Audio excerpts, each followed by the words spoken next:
ఆదికాండం 21వ అధ్యాయానికి వెళ్ళిపోదాం. యెహోవా తాను చెప్పిన ప్రకారము సారాను దర్శించెను.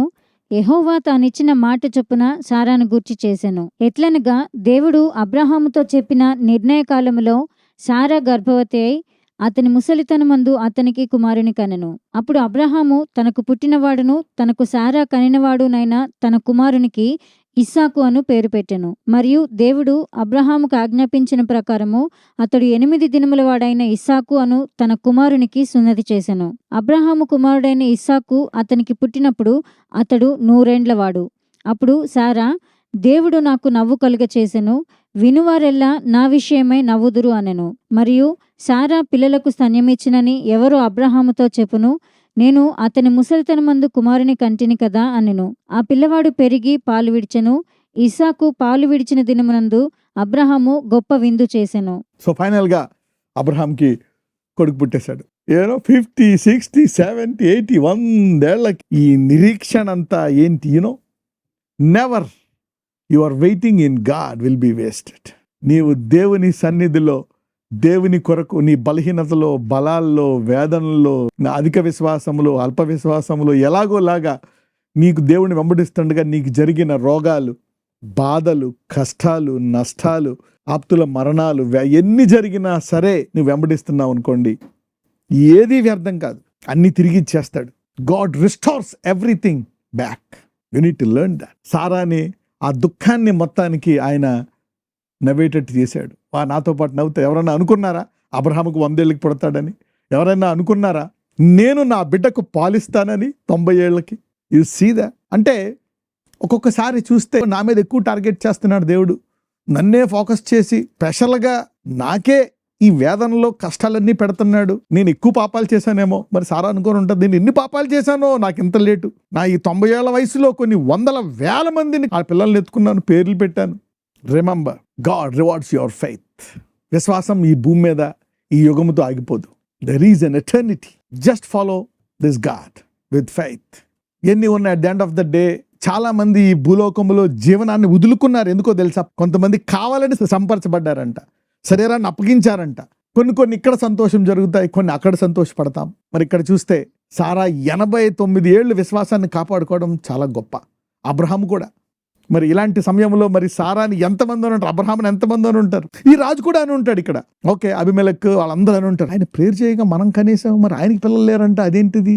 ఆ దేవుడి పేరుని ఈయన ప్రార్థన చేస్తే మన కుటుంబాల్లో స్త్రీలందరూ కనేశారు ఇప్పుడు దాకా, ఎక్కడైతే ఆగిపోయి. కానీ ఏంటిది, ఆయనకి ఎందుకు పుట్టలేదు?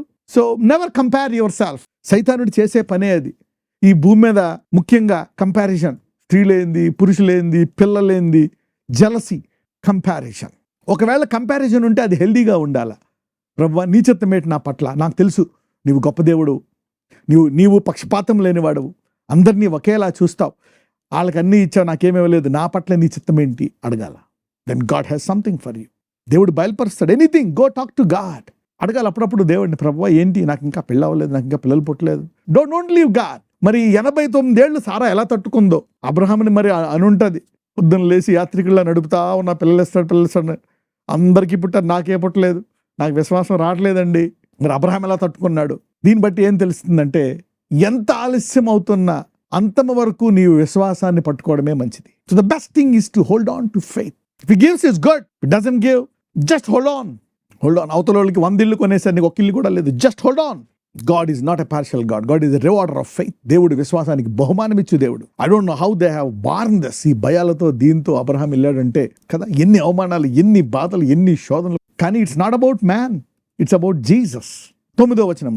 అప్పుడు అబ్రహామునకు ఐగుప్తీయురాలైన హాగరు కనిన కుమారుడు పరిహసించుట సారా చూచి, ఈ దాసిని దీని కుమారుని వెళ్ళగొట్టుము, ఈ దాసి కుమారుడు నా కుమారుడైన ఇస్సాకుతో వారసుడై ఉండడని అబ్రహాముతో అనెను. అతని కుమారుని బట్టి ఆ మాట అబ్రహామునకు మిక్కిలి దుఃఖము కలుగజేసెను.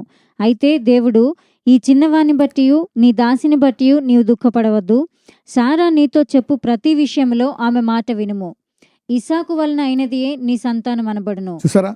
తర్వాత ముందు హగర్తో వెళ్ళినప్పుడు, హగర్ ప్రెగ్నెంట్ అయినప్పుడు సారా అంటది, అది నన్ను ఇలా చేసేసింది, ఏం చేయమంటావంటే నీ భార్య మాట వినంటాడు దేవుడు. మళ్ళా ఇప్పుడు ఏకంగా ఆ కొడుకు మీద మమకారం పెంచేసుకున్నాడు.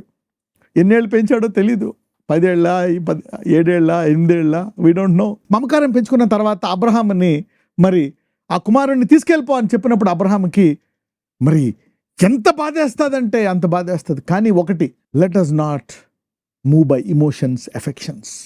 వెంటనే దేవుడు అంటాడు, నీ భార్య మాట విను అంటాడు. అదేంటిది? అబ్రహాం ఆలస్యం చేయడు, దేవుడితో ఆర్గ్యూ చేయడు. ఏం చేస్తాడంటే అవును ప్రభువా అని చెప్పి ఏం చేస్తాడో చూద్దాం. Let us see.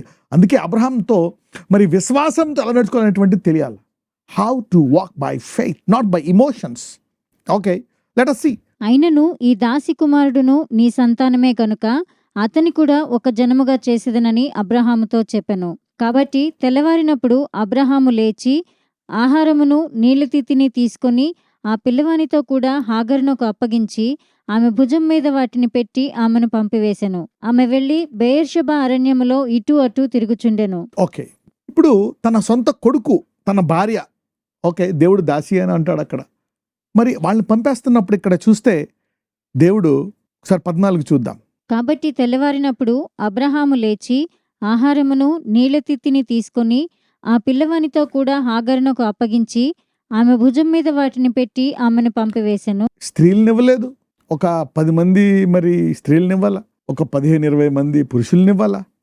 మరి ఫరో ఏమో అబ్రహాముకి చాలా మంది మగ సేవకులను ఇచ్చాడు, ఆడ సేవకులను ఇచ్చాడు, అనేక మంది మరి ఇచ్చాడు. ఇక్కడ కనీసము ఆహారము రొట్టె ఇచ్చి పంపించేశాడంట, నీళ్లు ఇచ్చి.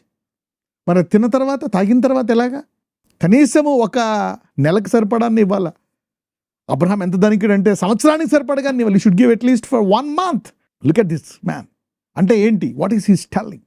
అతని విశ్వాసము చూడండి. దేవుడు ఏదన్నా చెప్తే దాన్ని చేస్తాడు. ఇక్కడ ఇంగ్లీష్లో చాలా బాగుంటుంది. 21:13 ఆదికాండం 21వ అధ్యాయం 13వ వచనం.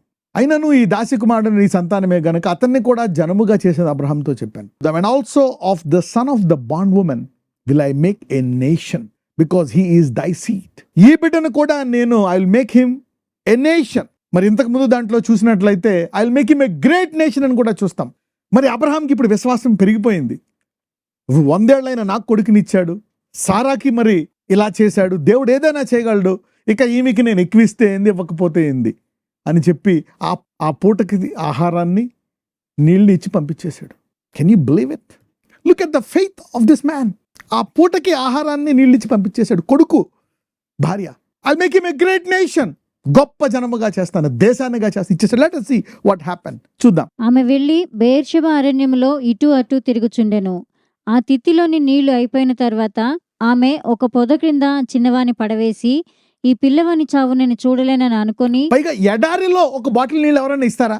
10 మంది కనీసం ఆ ఎడారి వెళ్ళి ఇంకో ఊరు వెళ్ళిపోవడానికైనా సరే ఆహారం ఇవ్వాలా, నీళ్ళు ఇవ్వాలా, కొన్ని డబ్బులు ఇవ్వాలి. ఎంత ధనికుడు అబ్రహాము, వెరీ రిచ్ మ్యాన్. దేవుడు ఆ చిన్నవానికి తోడై ఉండెను. అతడు పెరిగి పెద్దవాడై ఆ అరణ్యములో కాపురం ఉండి విలుకాడాయను. అతడు పారాను అరణ్యంలో ఉన్నప్పుడు అతని తల్లి ఐగుప్తు దేశము నుండి ఒక స్త్రీని తెచ్చి అతనికి పెళ్లి చేసెను. ఇక్కడ 21వ వచనం దాకా చూస్తే మొత్తానికి దేశం ఫీలింగ్ మటుకు మనలేదు. ఐగుప్తు కదా, మళ్ళీ ఐగుప్తు స్త్రీనే తెచ్చుకుంది. ఓకే, మొత్తానికి దేవుడు ఆమెకు తోడుగా ఉండి అతనికి జీవింపజేసి God blessed him. You saw, ఒక వాగ్దానాన్ని మీద ఆశ పెట్టుకొని అబ్రహాము అందుకనే అంటాడు మనము we should not go by brain estimation, just by faith. అతని విశ్వాసం చూడండి. Look at his faith. అందుకే అంటారు మనము లోకాన్ని బట్టి, ఇతరులను బట్టి, పెద్దల అనుభవాలను బట్టి, ఓకే, జ్ఞానాన్ని బట్టి కాదు, కానీ విశ్వాసంతో ముందుకు నడవాలంట. అంటే దేవుడు ఏం చెప్తే ఈ లోకమంతా ఇప్పుడు దాకా ఏదన్నా జరగని, ఈ లోకమంతా రీసెర్చ్ చేసి ఏదైనా చెప్పని, కానీ దేవుడు ఏం చెప్తే దాన్ని నెరవేరుస్తాడు. That's it. Look at his faith, how he gave a bottle of water. దేవుడు ఈ ఒక్క రోజులో ఈమె చరిత్రను మార్చేశాడు. 1 day అద్భుత రీతిగా ఈమెకి డబ్బులు వచ్చేసాయి. ఇక ఆమె విశ్వాసం దగ్గర మొదలుపెట్టింది, గొప్ప దేశం అయిపోయాడు. చాలాసార్లు దేవుడు ఎందుకు అనేక సార్లు మనతో మాట్లాడంటే ఆయన తెలుసు ఎందుకు, నువ్వు వినవు. ఇక్కడ అబ్రహాం యొక్క విశ్వాసాన్ని చూపిస్తున్నాడు. God wants to talk to you. ఎంతమంది అబ్రహాం విశ్వాసాన్ని చూసి ఇదొకటి నేర్చుకున్నారు? ప్రభువా మాట మాత్రం సెలవేము. ఒక వ్యక్తి జీవితకాలం కష్టపడి ఆ పిలుపు కోల్పోయే బదులు చూడండి. God said, go, I will do it. Just in 1 day he turned around. The blessing of Abraham. నజరేయుడైన యేసయ్య, ఇదిగో ఈరోజు మేము విశ్వాసము ద్వారా ఎలాగ మేము ముందుకెళ్ళిపోతే ఆలస్యంలో, కష్టాల్లో, వేదనలో అపవాది అనేక సార్లు మా త్రోవను తప్పించాలని చూస్తున్నప్పుడు కూడా ముందుకెళ్ళిపోతే ఎలా వాగ్దానాలు నెరవేరుస్తావో ఈరోజు మాకు బోధించావు. విశ్వాసంలో ఉన్నవారికి అయ్యా మా క్రియలను బట్టి కాదు, మా విశ్వాసాన్ని బట్టి ఆశీర్వదిస్తానని సెలవిచ్చున్నావు. ఎవరెవరైతే నాకు ఈ ఒక్క విషయంలో ఆలస్యం అవుతుంది, వారి జీవితంలో సంపూర్ణంగా నెరవేరుతుందని ఈరోజు నువ్వు అబ్రహాం ద్వారా మాకు బోధించావు. కాబట్టి వారికి దయచేసి వారిలో భయాలను తీసివేసి అబ్రహాం లాంటి విశ్వాసం ఇచ్చి వారిని ముందుకు నడిపించమని నా జరడనేసి ప్రార్థిస్తున్నాము తండ్రి. ఆమెన్.